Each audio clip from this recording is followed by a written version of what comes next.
Smitha's kitchen, ರುಚಿಗಳ ಸರದಾರ.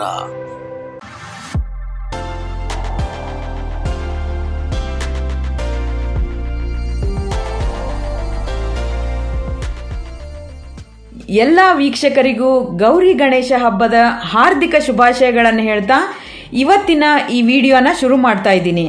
ವೀಕ್ಷಕರೇ ನಮಸ್ಕಾರ. Smitha's kitchen YouTube ಚಾನಲ್ಗೆ ನಿಮ್ಮೆಲ್ಲರಿಗೂ ಆತ್ಮೀಯವಾದ ಸ್ವಾಗತ. ಎಲ್ಲರೂ ಇಷ್ಟಪಡುವಂತ ಗಣೇಶನ ಹಬ್ಬ ಹತ್ರನೇ ಬರ್ತಾ ಇದೆ. ಇವತ್ತಿನ ಈ ವಿಡಿಯೋದಲ್ಲಿ ಗಣೇಶ ಹಬ್ಬಕ್ಕೆ ಗಣೇಶನಿಗೆ ಪ್ರಿಯವಾದಂತ ಮೋದಕನ ಹೇಗ್ ಮಾಡೋದು ಅಂತ ತೋರಿಸ್ಕೊಡ್ತೀನಿ. ತಡ ಮಾಡದೆ ವಿಡಿಯೋನ ಶುರು ಮಾಡೋಣ ಬನ್ನಿ. ಮೊದಲಿಗೆ ಮೋದಕ ಮಾಡೋದಕ್ಕೆ ಬೇಕಾಗಿರೋ ಪದಾರ್ಥಗಳನ್ನ ನೋಟ್ ಮಾಡ್ಕೊಳ್ಳಿ. ಅಕ್ಕಿ ಹಿಟ್ಟು, ರುಚಿಗೆ ತಕ್ಕಷ್ಟು ಉಪ್ಪು, ತುಪ್ಪ, ಕಾಯಿ ತುರಿ, ಕೇಸರಿ ದಳ, ಏಲಕ್ಕಿ ಮತ್ತು ಬೆಲ್ಲ. ಹಾಗಾದ್ರೆ ಮೋದಕ ಮಾಡೋ ವಿಧಾನನ ನೋಡ್ಕೊಂಡು ಬರೋಣ ಬನ್ನಿ. ಮೊದಲಿಗೆ ಒಲೆ ಹೊತ್ತಿಸ್ಕೊಂಡು ನಾನೊಂದು ಬಾಣ್ಲೆನ ಬಿಸಿ ಮಾಡೋದಕ್ಕೆ ಅಂತ ಇಟ್ಟಿದ್ದೀನಿ. ಇದಕ್ಕೆ 1 ಲೋಟದಷ್ಟು ನೀರನ್ನ ಸೇರಿಸ್ತಾ ಇದ್ದೀನಿ. ಸ್ವಲ್ಪ ಉಪ್ಪನ್ನ ಸೇರಿಸ್ತಾ ಇದ್ದೀನಿ. 1 ಸ್ಪೂನ್ ಅಷ್ಟು ತುಪ್ಪನ ಸೇರಿಸ್ತಾ ಇದ್ದೀನಿ. ಈಗ ತುಪ್ಪ ಎಲ್ಲ ಕರಗಿದೆ. ಈಗ ಅಕ್ಕಿ ಹಿಟ್ಟನ್ನ ಹಂತ ಹಂತವಾಗಿ ಸೇರಿಸಬೇಕಾಗತ್ತೆ. ಈ ಮಿಶ್ರಣ ಸ್ವಲ್ಪ ಗಟ್ಟಿನೇ ಇರಬೇಕಾಗತ್ತೆ. ಅಕ್ಕಿ ಹಿಟ್ಟು, ನೀರು, ತುಪ್ಪ ಎಲ್ಲ ಚೆನ್ನಾಗಿ ಕುದ್ಮೇಲೆ ಇದನ್ನ ಕೂಲ್ ಆಗೋದಕ್ಕೆ ಅಂತ ಒಂದು 10 ರಿಂದ 15 ನಿಮಿಷ ಬಿಡಬೇಕಾಗತ್ತೆ. ಈ ಅಕ್ಕಿ ಹಿಟ್ಟಿನ ಮೋದಕ ಮಾಡೋದಕ್ಕೆ ನಮಗೆ ನೀರಿನಗಿಂತಾನು ಅಕ್ಕಿ ಹಿಟ್ಟಿನ ಪ್ರಮಾಣನೇ ಜಾಸ್ತಿ ಇರಬೇಕಾಗತ್ತೆ. ಹಾಗಾಗಿ ಕನ್ಸಿಸ್ಟೆನ್ಸಿ ನೋಡಿಕೊಂಡು ಅಕ್ಕಿ ಹಿಟ್ಟನ್ನ ಸೇರಿಸಬೇಕಾಗತ್ತೆ.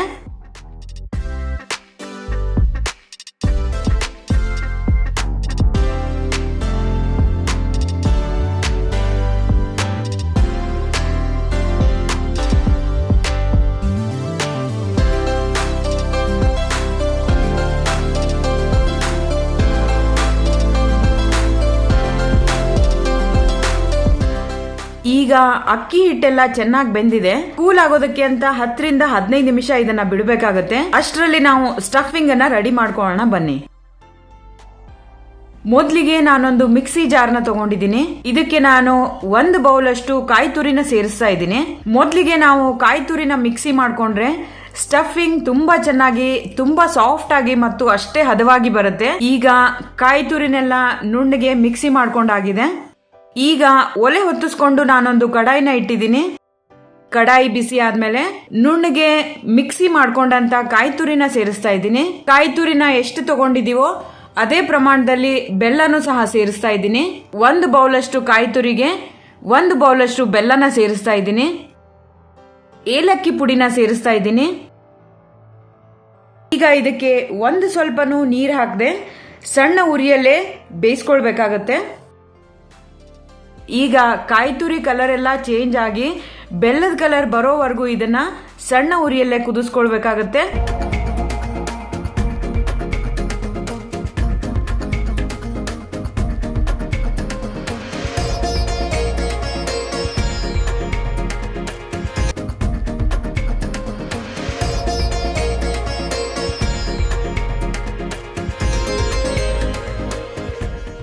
ಹತ್ತರಿಂದ 15 ನಿಮಿಷ ಇದನ್ನ ಕುದಿಸ್ಕೊಂಡ್ರೆ ಕಾಯಿ ತುರಿ ಕಲರ್ ಎಲ್ಲ ಬೆಲ್ಲದ ಕಲರ್ಗೆ ಚೇಂಜ್ ಆಗುತ್ತೆ.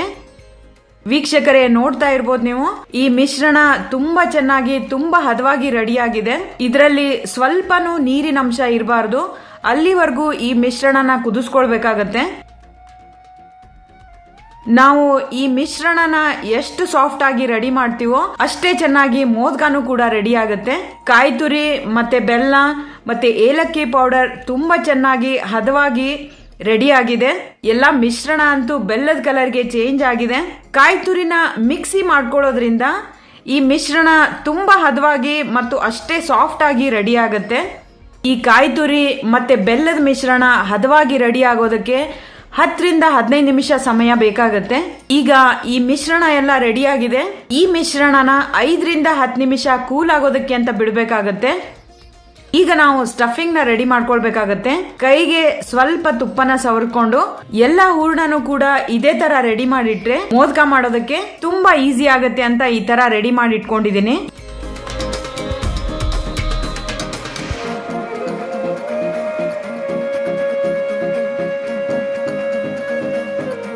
ಈಗ ಮೌಲ್ಡ್ ತಗೊಂಡು ಮೋದಕ ಮಾಡೋದಕ್ಕೆ ಶುರು ಮಾಡೋಣ ಬನ್ನಿ.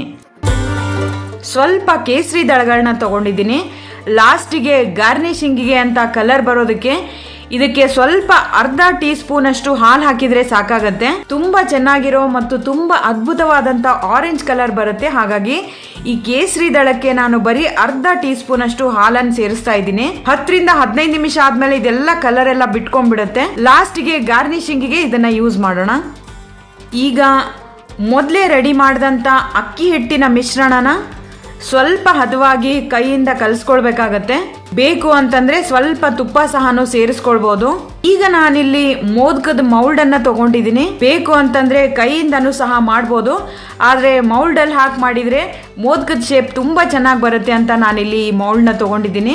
ಇದಕ್ಕೆ ಸ್ವಲ್ಪ ತುಪ್ಪನ ಹಚ್ತಾ ಇದ್ದೀನಿ. ಈ ತರ ಸ್ವಲ್ಪ ಅಕ್ಕಿ ಹಿಟ್ಟನ್ನ ಒಳಗಡೆ ಸೇರಿಸ್ಬೇಕಾಗತ್ತೆ.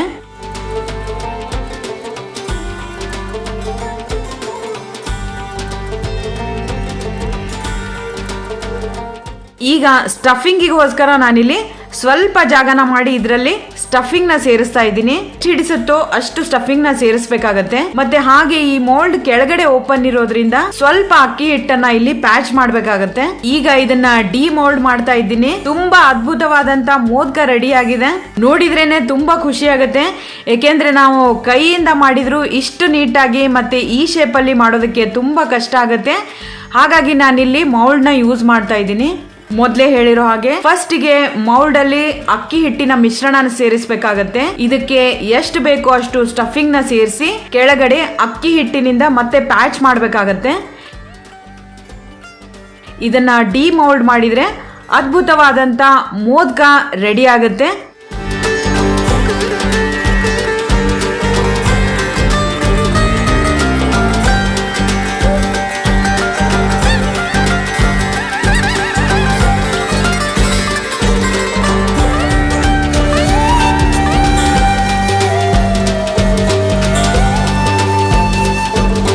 ಇದೇ ತರ ನಾನು ಗಣೇಶನಿಗೆ ಪ್ರಿಯವಾದಂತ ಎಲ್ಲ ಮೋದಕನೂ ರೆಡಿ ಮಾಡಿಟ್ಟಿದ್ದೀನಿ.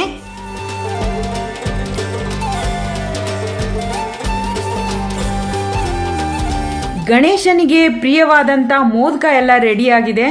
ಈಗ ಈ ಮೋದಕನೆಲ್ಲ ನಾವು ಸ್ಟೀಮ್ ಮಾಡ್ಕೊಳ್ಬೇಕಾಗತ್ತೆ. ಹಾಗಾಗಿ ನಾನಿಲ್ಲಿ ಒಂದು ಬಾಂಡ್ಲೆನ ಇಟ್ಟಿದ್ದೀನಿ. ಅದರಲ್ಲಿ ನೀರ್ ಹಾಕಿ ಈ ತರ ಹೋಲ್ ಇರುವಂತ ಒಂದು ಕಡಾಯಿನ ಇಟ್ಟಿದ್ದೀನಿ. ಇದಕ್ಕೆ ಸ್ವಲ್ಪ ತುಪ್ಪ ಸವರ್ಕೊಂಡು ಈಗ ರೆಡಿ ಮಾಡಿಟ್ಟಂತ ಮೋದಕನೆಲ್ಲ ಸ್ಟೀಮ್ ಅಲ್ಲಿ ಬೇಯಿಸ್ಕೊಳ್ಬೇಕಾಗತ್ತೆ. 15 ರಿಂದ 20 ನಿಮಿಷ ಬೇಕಾಗತ್ತೆ ಈ ಮೋದಕ ಎಲ್ಲ ಬೇಯೋದಕ್ಕೆ.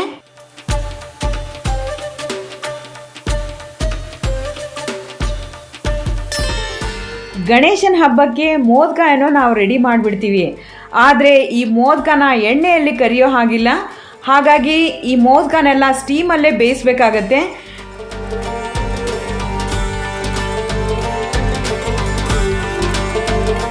ಈಗ ಮೋದಕ ಎಲ್ಲ ಚೆನ್ನಾಗಿ ಬೆಂದಿದೆ. ಈಗ ನಾನಿಲ್ಲಿ ಒಂದು ಬಾಳೆ ಎಲೆ ಮೇಲೆ ಬೆಂದಂತ ಮೋದಕನೆಲ್ಲ ತೆಗೆದಿಡ್ತಾ ಇದ್ದೀನಿ.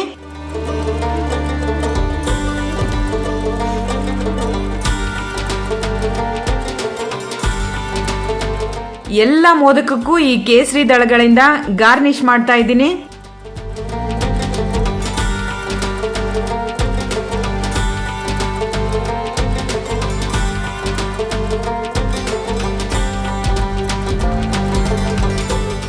ನೋಡಿದ್ರಲ್ವಾ ವೀಕ್ಷಕರೇ, ಗಣೇಶನಿಗೆ ಪ್ರಿಯವಾದಂತ ಮೋದಕನ 15 ರಿಂದ 20 ನಿಮಿಷಗಳಲ್ಲಿ ಹೇಗೆ ರೆಡಿ ಮಾಡಿ ತೋರಿಸ್ದೆ ಅಂತ. ಈ ವಿಡಿಯೋ ನಿಮಗಿಷ್ಟ ಆದರೆ ಸ್ಮಿತಾಸ್ ಕಿಚನ್ ಯೂಟ್ಯೂಬ್ ಚಾನಲ್ನ ಸಬ್ಸ್ಕ್ರೈಬ್ ಮಾಡಿ, ಲೈಕ್ ಮಾಡಿ ಮತ್ತು ಶೇರ್ ಮಾಡೋದಕ್ಕೆ ಮರಿಬೇಡಿ. ಮುಂದಿನ ವಿಡಿಯೋದಲ್ಲಿ ಮತ್ತೊಂದು ಸಾಂಪ್ರದಾಯಿಕ ಅಡುಗೆಯೊಂದಿಗೆ ನಿಮ್ಮ ಮುಂದೆ ಬರ್ತೀನಿ. ನಮಸ್ಕಾರ.